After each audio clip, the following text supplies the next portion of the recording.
বেরো বেরো এখান থেকে।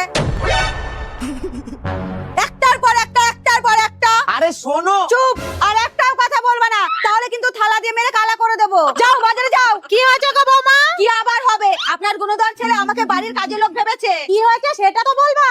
সকালবেলা ঘুম থেকে ওঠার পরে জল দিলাম, তারপরে চা দিলাম, তারপরে বিস্কুট দিলাম, এখন আবার বলছে খিদে পেয়েছে। এই তুই বাজারে যা, এসে ভাত খাবি। বাজারটাও তো ভালোভাবে করতে পারে না। কেন? দাঁড়ান, এই দেখুন কালকে এই লেবুগুলো নিয়ে এসেছে। তাতে কি? আরে সব লেবুগুলোই টক। তাহলে তুমি যাও বাজারে, দেখো গিয়ে মিষ্টি লেবু পাও কিনা। আমাকে চ্যালেঞ্জ, আমাকে দাও, টাকা দাও, আমি বাজারে যাচ্ছি। এই নাও, এই নাও।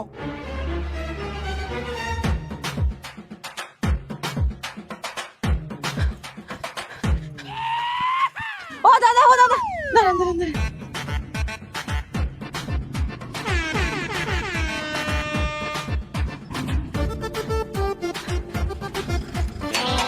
কি গো, তাড়াতাড়ি অনলাইনে 500 টাকা দাও তো। দিচ্ছি।